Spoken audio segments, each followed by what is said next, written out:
Este video corresponde a la tercera parte de la clase del 14 de septiembre. ¿Sí? Y aquí continuaremos con lo que empezamos en las partes 1 y 2 relacionada a la estructura de la frase verbal.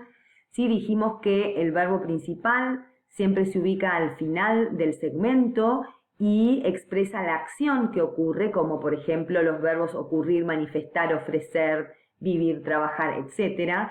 ¿Sí? Luego, cuando la frase verbal es compuesta, además del verbo principal, puede estar acompañado por un verbo auxiliar. ¿Sí? En la segunda parte del video trabajamos con las formas y los usos de los verbos be, have y do cuando funcionan como auxiliares, y veremos aquí cómo traducir los verbos modales, ¿sí? Que son los verbos que modifican a un verbo principal y le agregan o le suman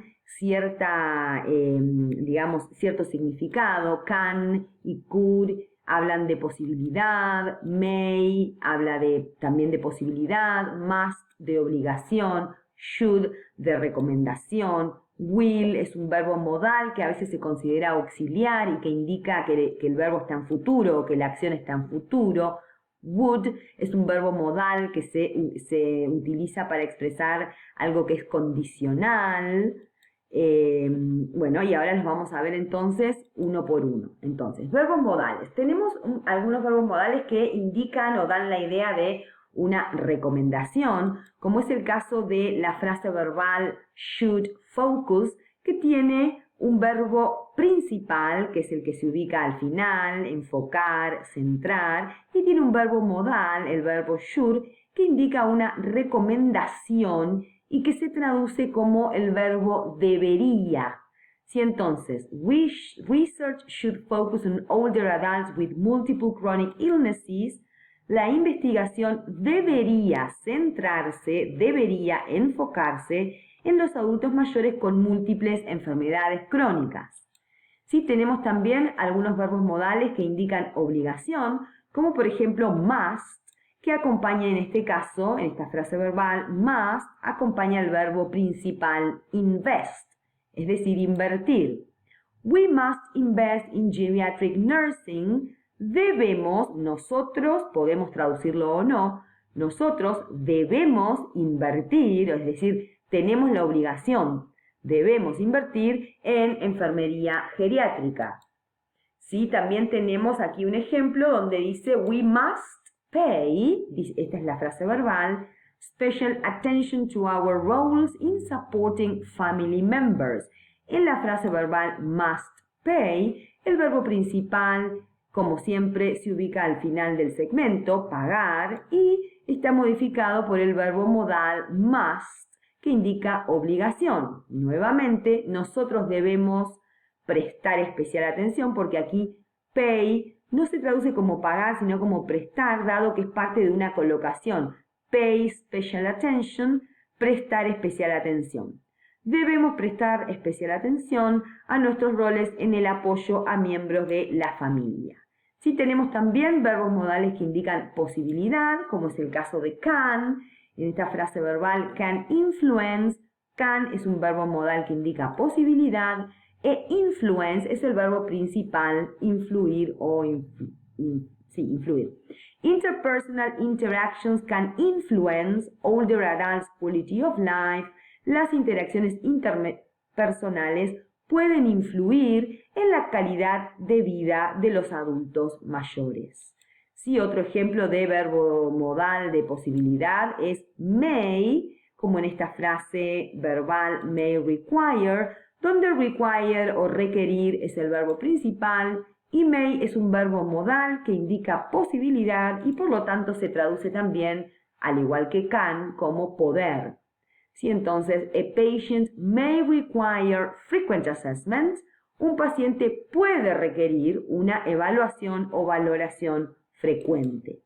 Sí, otro ejemplo de verbo modal de posibilidad es otra vez el verbo may, pero en una frase verbal compleja, compuesta y compleja porque tiene varios verbos.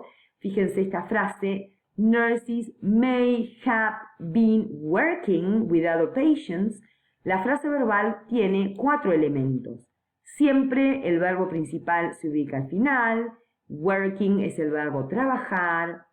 Been y have son verbos auxiliares y may es un verbo modal que agrega la idea de posibilidad. Sí, entonces, ¿cómo traduciríamos esta frase?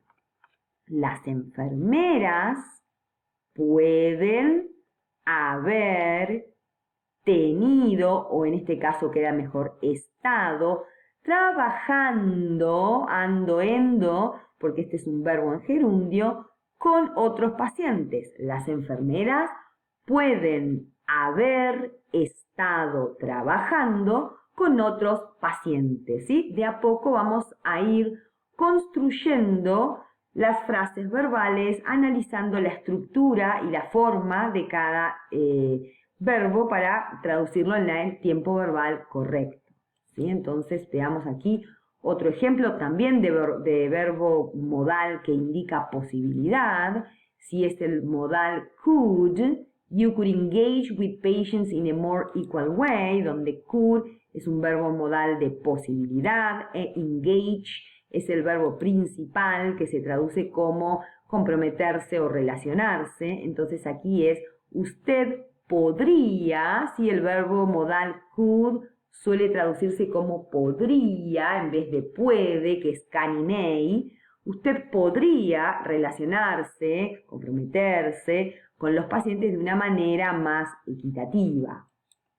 ¿Sí? Otro ejemplo de verbo modal de posibilidad es aquí donde tengo nuevamente a could, acompañando al verbo principal work.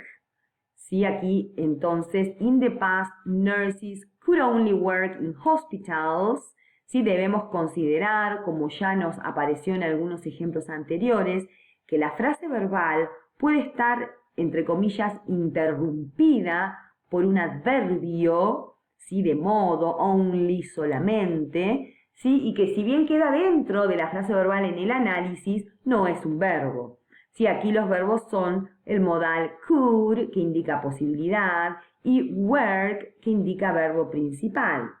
En el pasado, las enfermeras solo podían solo trabajar en los hospitales. Sí, en este caso could no lo estoy usando con una idea, digamos, potencial o condicional, como en el ejemplo anterior, que lo tradujimos como podría, sino que estamos hablando de la posibilidad, pero en el pasado, porque dice en el pasado, in the past. Sí, entonces es poder, pero en pasado, posibilidad, pero en pasado. En el pasado, las enfermeras solo podían trabajar en los hospitales. ¿Sí? Luego tenemos otro ejemplo de un verbo modal de posibilidad. Este verbo modal es might, que también es poder o podría. A decline in ability that might indicate dementia. Si aquí nuevamente el verbo principal se ubica al final y el verbo modal de posibilidad es quien lo modifica. Entonces, una disminución en la habilidad o en la capacidad o de la capacidad que podría indicar demencia. ¿Sí? Estoy hablando de una posibilidad, podría indicar. ¿Sí? Luego tenemos algunos verbos modales que indican un futuro o un condicional. En este caso tenemos will be. ¿Sí? Tenemos el verbo principal al final, el verbo be, que aquí no es verbo modal porque está al final. ¿Sí? Entonces es el verbo principal ser o estar, pero tiene un verbo modal will que nos dice que el be está en futuro, es decir, ser o estar, pero en futuro, será, estará. ¿Sí? Entonces, the majority of healthcare consumers in the coming decades will be older adults. La mayoría de los consumidores de cuidados de la salud en las próximas décadas serán adultos mayores. Will be, serán. ¿Sí? Como pueden observar, el verbo modal will no ocupa un lugar en la traducción porque lo que hace es modificar al verbo principal y conjugarlo en futuro. Serán. ¿Sí? Entonces, el verbo modal no ocupa un lugar, el verbo modal will no ocupa un lugar, pero pone al verbo principal en futuro. ¿sí? Pasa algo similar en el caso de would, que indica un condicional, y la frase would confirm, ¿sí? El would no va a ocupar un lugar en la traducción, pero sí va a modificar al verbo confirmar para que sea un verbo condicional, confirmaría, ¿sí? Es decir, condicionado a que pase algo. ¿Sí? La frase a positive result on any test combined with a typical history would confirm the diagnosis of asthma, ¿sí? Donde el verbo modal es would y el principal es confirm, se traduciría como un resultado positivo en cualquier examen combinado con una historia típica confirmaría, esta es lo que pasaría, confirmaría el diagnóstico del asma. ¿Sí? Entonces, en el caso de would, al igual que en el caso de will, la traducción del verbo modal no ocupa un lugar en el español, pero sí la expreso modificando el verbo principal. ¿Sí? Entonces, will confirm, confirmará. Would confirm, confirmaría. ¿Sí? Entonces, para poner en práctica todo esto que hemos venido trabajando en estos 3 videos, les vamos a pedir que trabajen con la actividad 23 del cuadernillo, que lean en detalle las páginas 55 a 61, donde está explicado este tema de la frase verbal, compuestas y simples, y todo lo que hemos visto de auxiliares y verbos modales, y que realicen la actividad 24 del cuadernillo. Aquí les pedimos que presten atención porque hay un error en la consigna. ¿Sí? La consigna dice: vuelva a leer la introducción de las páginas, no me acuerdo cuáles de las que dice, pero son otras. ¿Sí? Lo que debería decir es de las páginas 53 y 54, y analice las frases verbales en negrita, identificando los tipos de verbos que las componen. ¿Sí? Entonces, esta va a ser la tarea para la clase que viene. Vamos a estar anunciando algunas novedades y algunos cambios en el cronograma, así que estén atentos tanto al grupo de Facebook como a la plataforma virtual, y como siempre les decimos, hagan consultas por cualquiera de los medios, el que les resulte más cómodo.